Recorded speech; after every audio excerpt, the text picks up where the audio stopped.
ধর্ষণের শিকার ৮ বছরের শিশুটিকে রাত 9:30টার দিকে লাইফ সাপোর্টে নেওয়া হয়েছে। ঢাকা মেডিকেল কলেজ হাসপাতালে জীবন মৃত্যুর সন্ধিক্ষণে লড়াই করছেন তিনি।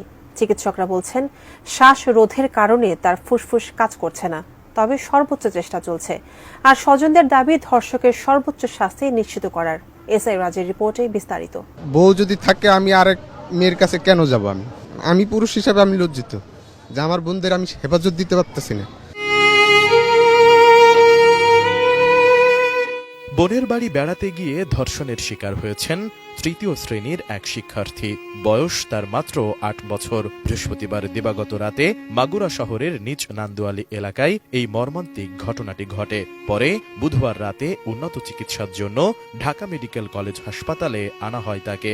সেখানে পেডিয়াট্রিক ইন্টেন্সিভ কেয়ার ইউনিট পিআইসিইউতে জীবন মৃত্যুর সাথে পাঞ্জা লড়ছেন তিনি।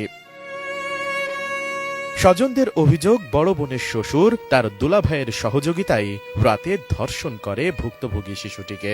শুধু তাই নয়, ধর্ষণের পর গলা টিপে হত্যা চেষ্টা করা হয় তাকে। এছাড়া এর আগে বড় বোনকেও নির্যাতনের অভিযোগ করেন তারা। আমার ভাগ্নি হলো দুটো, বউটাও নির্যাতন হয়েছে, ছোটটা তো হয়েছেই। এখন এটার ক্ষতিপূরণ আমি আর কি বলবো? বাপে হলো, মেয়ের বাপে হলো প্রতিবন্ধী হিসেবে, মাথার সেন্স নাই।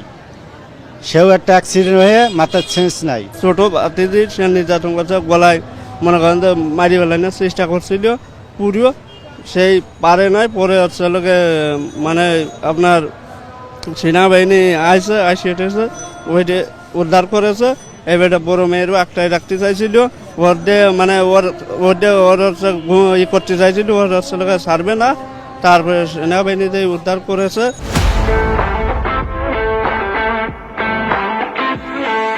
পুরো পরিবারেরই একটা সংযুক্ত আছে এটার ভিতরে, না হলে তো এটা হওয়ার কোনো প্রশ্নই আসে না। কারণ আমার বউ যদি থাকে আমি আরেক মেয়ের কাছে কেন যাব?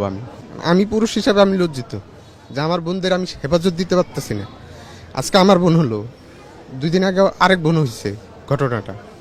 আমি মানে আমার বোনরা যে চলতে পারতেছে না রাস্তায়, এটাই হলো সবচেয়ে বড় কথা। ছোট বোনের এই অবস্থায় বাকরুদ্ধ বড় বোন।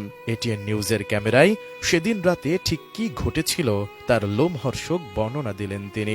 সেই সাথে স্বামী শ্বশুরের সর্বোচ্চ শাস্তির দাবি করেন।